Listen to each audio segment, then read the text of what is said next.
Ok, boa tarde mais uma vez. 13 de setembro, sexto ano.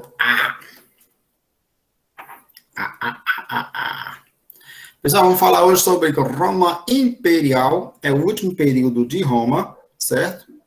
Até a queda, né? Mas aí é um período bem interessante também. Inclusive, muitas coisas que a gente vê sobre Roma Antiga, quando fala sobre Roma Antiga, são mais desse período, tá? De Roma Imperial do que dos outros dois períodos que nós vimos, né? Monarquia e república. Ok? Tá aparecendo aí, né? Tá. Beleza.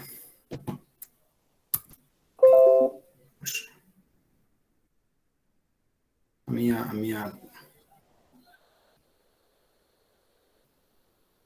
minha câmera acho que endoidou.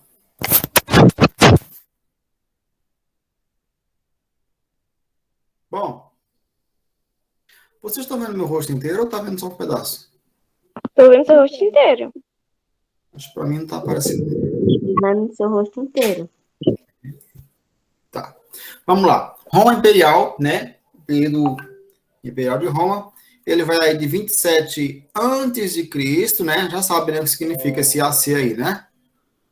Antes de Cristo, até 476 depois de Cristo. Tá certo? Ou seja, 27 anos antes do nascimento de Jesus Cristo e vai até 476 depois do nascimento de Jesus Cristo. Certo? A queda de Roma, ele é um fato histórico tão marcante que ele põe fim à Idade Antiga. E aí nós vamos começar a Idade Média, ok? Lembra que a história vai ser dividida em 4 idades. Alguém lembra quais são?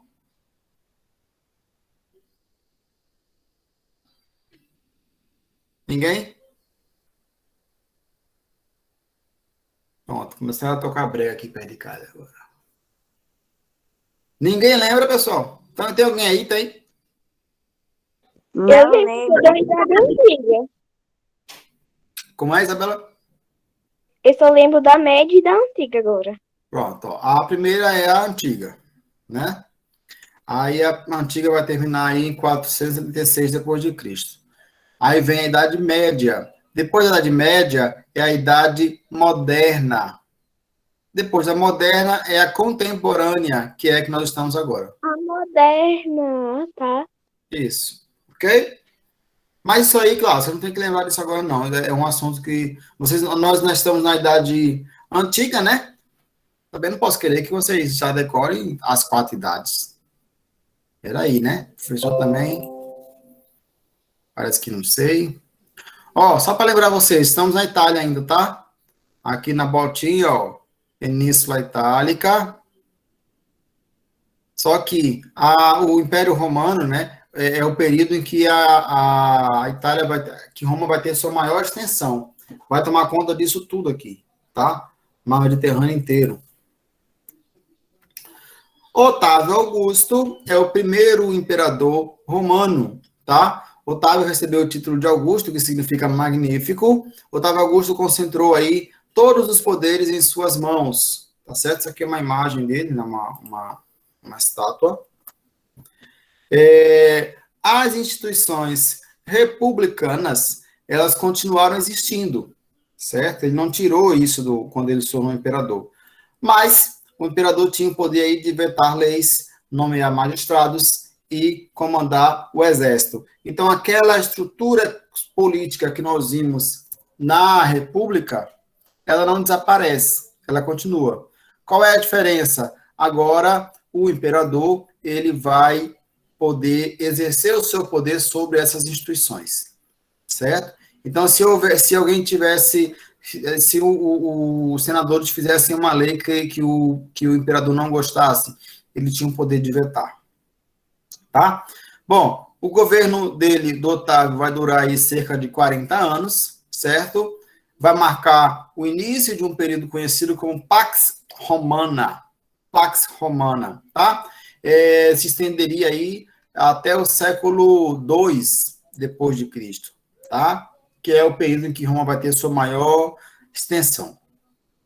Bom, A Pax Romana, ela foi um período aí de relativa calmaria e prosperidade vivenciado pelo Império, tá? Então, você não vai ter grandes guerras, você não vai ter grandes invasões, vai ter mais uma questão de paz, eles vão se preocupar muito mais com garantir aí os seus domínios, tá certo, pessoal? Otávio Augusto procurou conservar a paz nos territórios já conquistados, que não eram poucos, tá? Não eram poucos.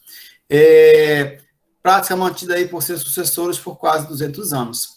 As guerras de conquista não foram interrompidas nesses anos, mas os principais objetivos dos imperadores foram aí a proteção das fronteiras e a repressão de revoltas populares, tá? Então, você vai ter uma expansão muito mais sólida, muito mais lenta, porém mais sólida, tá? Você só vai expandir, só vai conquistar um novo território quando você tiver, de fato, a certeza de que isso não vai gerar aí instabilidade política, não vai trazer grandes riscos para o Império Romano, tá certo? Outra coisa, nem sempre essa expansão vai ser por guerra, ok? Muitas vezes você consegue, através de acordos de paz, fazer com que determinada região passe a ser dominada pelos romanos, tá certo? É uma questão aí que o pessoal da diplomacia, né, vai procurar resolver da melhor forma possível. Às vezes, quando você vê que um exército é maior, muito maior que o seu, você não tem chance, às vezes eles veem que, olha, é melhor se render logo, né, preserva a vida de todo mundo, para que ninguém saia ferido aí, e aí nós passamos agora a ser dominados pelos romanos, vamos ter que pagar impostos a Roma, mas pelo menos não morre ninguém aqui, tá?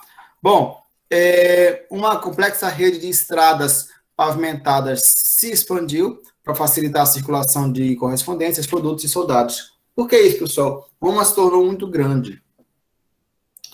Essa extensão de Roma, ela vai exigir que você tenha também redes de estradas, né, por onde os romanos poderiam passar, tá certo? Inclusive, essas estradas são tão boas, mas tão boas, que algumas delas existem até hoje. Ok?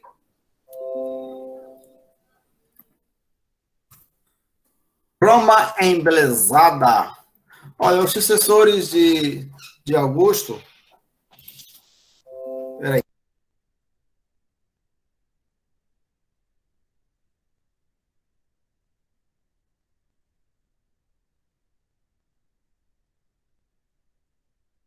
Voltei.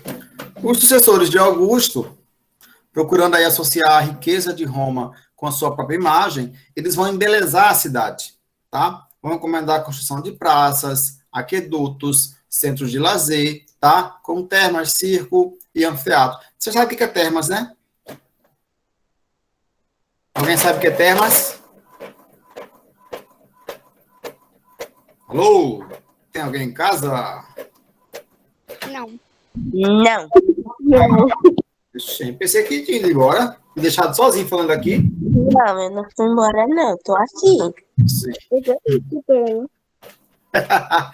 Pessoal, termas é como se fosse hoje um clube, tá? Hoje é piscina, né? Mas na época era água natural, inclusive algumas fontes eram com água quente mesmo, tá?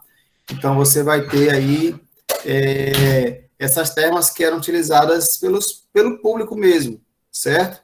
Claro que você vai ter horas, né, específicas para cada grupo social, né? Até as mulheres poderiam usar, inclusive, mas num horário específico, não podia juntar mulher e homem, não, tá? Então, o que nós chamamos de termas aí são geralmente fontes de água quente, né? Era feito uma espécie de piscina, um reservatório onde a água ficava represada e as pessoas podiam tomar banho, relaxar e tal. Ok? Bom, o fórum, centro da vida romana, vai ganhar novos edifícios e os mais antigos foram remodelados. Então, a ideia aí dos sucessores do Augusto, né, do Otávio, é transformar Roma numa cidade mais moderna e mais bonita e, claro, ficar com a fama, né? Olha, o imperador que deixou Roma bonita fui eu, né? Quem não quer ficar marcado na história aí, não é verdade? Vamos lá. Olha, isso aqui é o Parque dos Aquedutos, lá em Roma. Essa é a imagem atual, tá? Das ruínas de um aqueduto, ok? Quando vocês forem em Roma, visitem lá o Parque dos Aquedutos, vocês vão encontrar isso aqui e vão lembrar do professor de História que comentou na aula sobre isso. Roma, pessoal, é uma cidade, claro, como eu disse, é a capital do Império Romano na Antiguidade, e hoje Roma é a capital do país, né? Capital da Itália. Então, Roma é uma cidade que é praticamente um museu a céu aberto. Tem muita coisa para se ver, muita coisa para se visitar, muita coisa para se conhecer, né? Então, é uma cidade aí que vocês, caso tenham oportunidade, não podem deixar passar. Perfeito? Vamos lá. Bom, um império com vários povos, tá? O Império Romano ele vai incluir aí muitas regiões e muitos povos. Devido à vastidão do seu império, os romanos deixaram aí marcas na arquitetura, na legislação, nas artes e nos costumes de diversos povos. O latim vulgar, falado pelos colonos e soldados nas províncias, ele se misturou aos dialetos das populações dominadas. Então, essa mistura, ela vai dar origem ao que nós chamamos de línguas neolatinas. Que línguas são essas? O francês, o espanhol, o português e o italiano, tá certo? É por isso que, se vocês olharem o espanhol, ele é muito parecido com o português, concordam? Concordo. Sim. O italiano também é parecido com o português. Não é tanto. O que foi, Tiffany? Não, é que bugou aqui. Sim. O italiano não é tão parecido, mas você ainda percebe palavras, né, que são parecidas, você ainda percebe frases que são parecidas, né? O francês já é um pouco mais distante, mas ainda sim você ainda encontra palavras que têm semelhança com o português, tá? Por que isso? Porque são línguas que vêm do mesmo tronco linguístico, tá? Todos nós temos como origem o latim, tá? Por que se tornou cada um uma língua diferente? Porque misturou o latim com um povo específico. Aí fez o português. O latim com outro povo, criou o espanhol. Com outro povo, o italiano. Com outro povo, tá? O português. E assim vai, tá certo? Então, as línguas neolatinas, elas são formadas durante o Império Romano, tá certo? No momento em que você vai ter aí a troca de experiências, troca de culturas entre soldados romanos e povos conquistados. Como cada povo fala uma língua diferente, essas línguas vão acabar aí se juntando, tá certo? Por exemplo, vocês percebem que eu tenho um certo sotaque?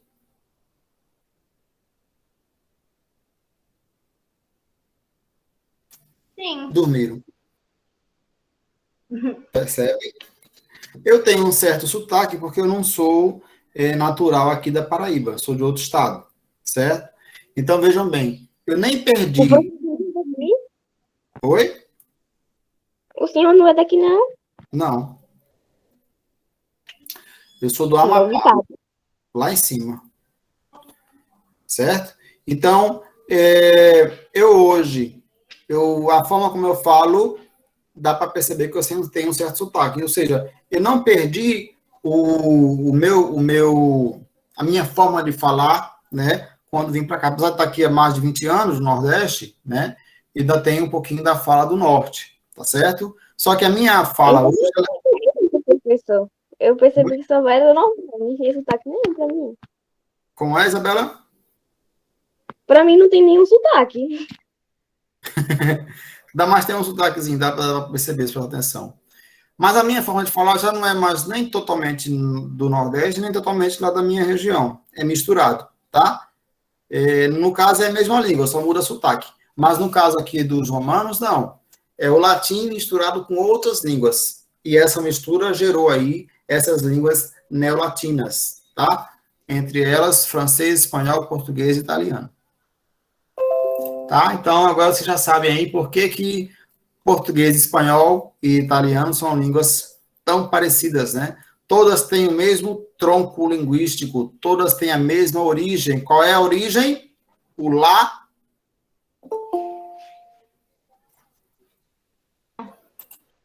latim, minha gente. Ave Maria. Não tomaram café, não almoçaram hoje não, meu Deus do céu. Fala aí, professor. Não ouvi não, foi mal. Amanhã estou dormindo. Olha, vamos lá. Olha aqui um mapa. Esse mapa ele mostra aí como ficou o Império Romano. Roma está aqui no meio, ó. Aqui no meio da Itália, tá? Roma. Tá certo? Dá para ver aqui o mouse girando. Deixa eu pegar uma bola aqui. Roma está aqui. Tá? Esse pontinho vermelho. Certo? Aqui é a capital do Império Romano. Só que, pessoal, que Roma cresceu muito. Tá? Roma tomou conta de tudo. Beleza? Então, ó. Isso aqui tudinho. Tudo vai ser pertencente a Roma. Certo? Então, tudo isso aqui vai responder a vai responder uma única cidade que é Roma. Certo? Ok? O que está de verde, inclusive, são as províncias imperiais, o que foi conquistado já no período do Império Romano, que é quando Roma adquiriu aí, conquistou sua maior extensão, né? Chegou a sua maior extensão territorial. Ok? Era por isso que dizia que o Império Romano era um império onde o sol nunca se punha. Por quê? Porque em algum ponto do império ia estar sol. Vamos dizer que aqui na Armênia, ó, se aqui na Armênia estivesse sol, aqui na Espanha, do outro lado, né, estaria escuro. Do mesmo modo, se aqui na Espanha estivesse escuro, aqui do lado direito seria sol. Ok? Claro que não vai ser tão assim, tão forte a diferença, tá? Mas é um império absurdamente grande. Se você viajar hoje da Espanha aqui para essa região da Ásia Menor, mesmo de avião, é uma viagem muito longa, tá? Muito longa mesmo. Você tem que sair fazendo escalas aí para poder chegar. Ok? Vamos lá. Leis romanas. O complexo de leis romanas, que regulamentavam aí os atos dos cidadãos e dos estrangeiros, se aperfeiçoou ao longo da história de Roma e ainda hoje é uma das bases da legislação de muitos países do Ocidente, inclusive do Brasil, tá? Olha como Roma é importante para a gente. Olha por que nós estudamos Roma, né? É uma sociedade que influenciou a forma como nós nos organizamos do ponto de vista jurídico, tá? Do ponto de vista das leis. A arquitetura romana, inspirada aí nos modelos grego e etrusco, ficou famosa pela grandiosidade de seus templos, anfiteatros, aquedutos, pontes e estradas. Então, a gente não pode dizer que Roma sozinha influenciou outros povos e não foi influenciada. Não. Roma, ela tanto influenciou como também foi influenciada. Tá certo? É uma troca cultural. Eu te ensino uma coisa e você me ensina outra coisa. Você usa aquilo que eu te ensinei, eu uso aquilo que você me ensinou. Ok? Seu estilo expandiu-se pelos territórios conquistados e ainda hoje está presente aí em muitas construções do Ocidente. Os romanos, por outro lado, os romanos também absorveram elementos das culturas dos povos dominados, como as crenças religiosas, tá? No início, os romanos tinham aí crenças muito particulares, cultuando vários deuses, entre eles Vulcano. Aí eu pergunto a vocês, se os romanos cultivavam vários deuses, eles eram o quê, pessoal? Eles eram politeístas ou monoteístas? Eles o quê, professor? Eu disse que os romanos, eles cultuavam vários deuses. Então, eu quero dizer que eles são politeístas ou monoteístas? Politeísta. Isso, a Tiffany já tinha respondido aí. Eles eram politeístas, né? Eles cultuavam aí mais de um deus, tá? Bom, o convívio com etruscos e gregos alterou aí esses rituais, tá? Muitas práticas foram incorporadas. Vulcano, por exemplo, passou a ser comparado ao deus grego Hefesto, e Zeus passou a ser cultuado com o nome de Júpiter, tá? Lembra que eu falei que os romanos, eles absorveram muito da cultura da mitologia grega? Então, muitos dos deuses dos romanos, na verdade, são só os deuses gregos que eles absorveram, mudaram de nome. Zeus virou Júpiter. Afrodite virou Vênus. Tá? Poseidon virou Netuno. E por aí vai. Bom, com a expansão territorial, os romanos incorporaram ainda deuses cultuados na África e na Ásia, como os egípcios Ísis e Osíris. Ok. Mulheres na Roma Antiga. As mulheres romanas eram educadas primeiro para serem esposas e mães. Tá? Então, daí você tira que é uma sociedade mais patriarcal, né? Uma sociedade mais... hoje nós chamaríamos de machista, né? As mulheres ricas tinham responsabilidade de administrar a casa, os escravos e a criação dos filhos. Já as menos favorecidas podiam trabalhar ao lado dos seus maridos ou, se fossem solteiras, podiam administrar aí seu próprio negócio. Bom, como não tinham direitos políticos, as mulheres não podiam nem votar e nem exercer cargos na administração pública. Como eu disse, sociedade patriarcal. As mulheres não têm muito espaço, não, tá? Vai ser mais os homens mesmo. A participação feminina na vida pública da cidade era admitida em certas festas e atividades. Algumas chegavam a adquirir propriedades rurais. As senhoras casadas saíam pouco de casa e, quando apareciam em público, elas tinham que vestir aí roupas que encobriam todo o corpo. Ok? Já as crianças, né? Para os romanos, os filhos eram sempre vistos como garantia importante para a continuidade da família. A educação das crianças, ela variava conforme o grupo social e o sexo. Os filhos das famílias mais pobres cresciam analfabetos e com poucas noções de leitura e escrita. Ok? As meninas das camadas sociais mais altas recebiam lições de cálculo, escrita e leitura até a adolescência. Por que até a adolescência? Alguém tem ideia? Não.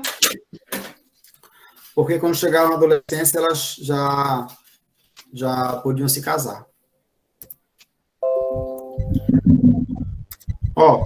Aos 12 e 13 anos, as meninas paravam de estudar e podiam se casar. Elas aprendiam com as outras mulheres da família a cozinhar, a fiar e a tecer lã, e até a lã, tá? Além de ajudar as suas mães a cuidar dos irmãos. Os rapazes das famílias ricas deviam continuar os seus estudos, tá? Como professor de gramática ou de literatura, eles estudavam os grandes autores gregos e romanos, noções de agricultura, astronomia, religião, matemática, arquitetura, geografia, história e retórica. Tá? Sabe o que é retórica? Não. Oi? Não. Retórica é a arte de falar bem. Nossa, eu não ia passar.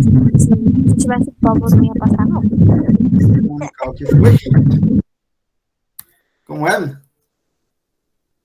Deixa quieto, professor. É melhor que uma máquina. Bom.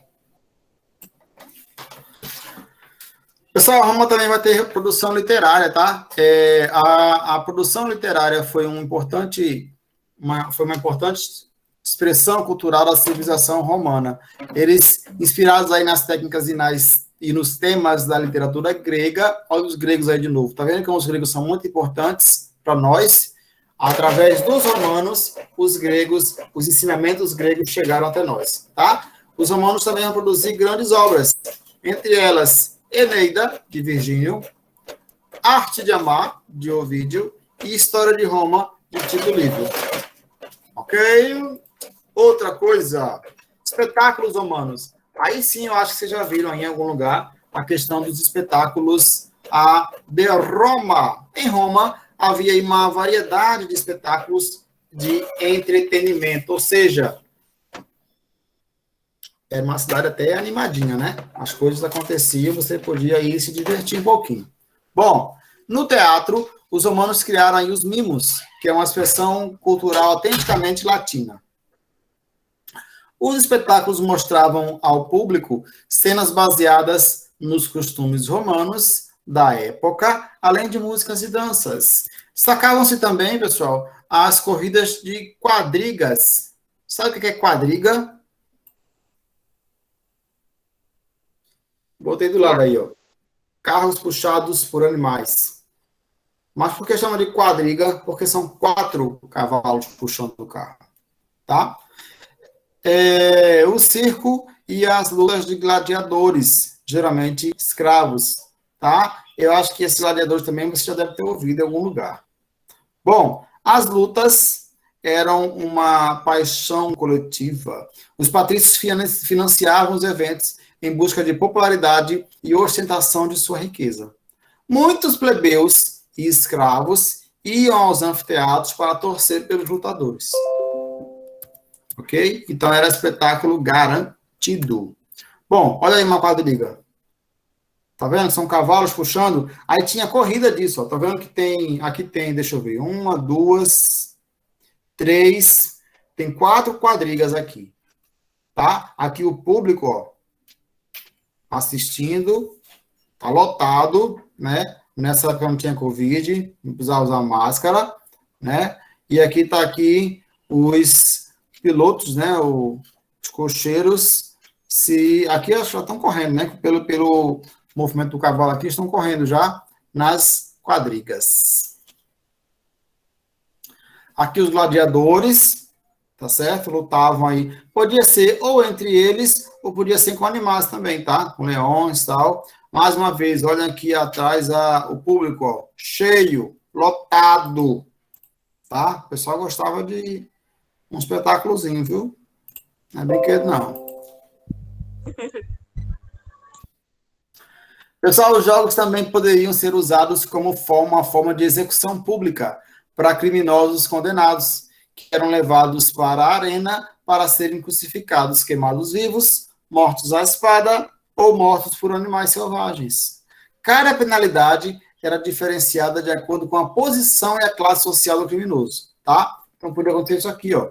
Isso aqui é uma pintura mais moderna, tá? De Jean-Léon Gérôme. Vocês estão vendo aí leões, tá? Pessoas mortas aqui no chão. Aqui as cruzes, as pessoas eram crucificadas. A crucificação era uma prática comum na época, ok? Então, os espetáculos públicos também podiam ser essa execução de pena aí de criminosos. Oi, Tiffany. Professor, essa pergunta que eu vou fazer não tem nada a ver com a aula. Todo Certo. mundo vai falar. Ninguém quer saber, mas eu vou falar porque bateu aqui uma dúvida Pois não. e eu quero saber. O senhor já queria trabalhar de outra coisa, assim, antes de trabalhar de professor? Boa pergunta. Eu já pensei em ser músico,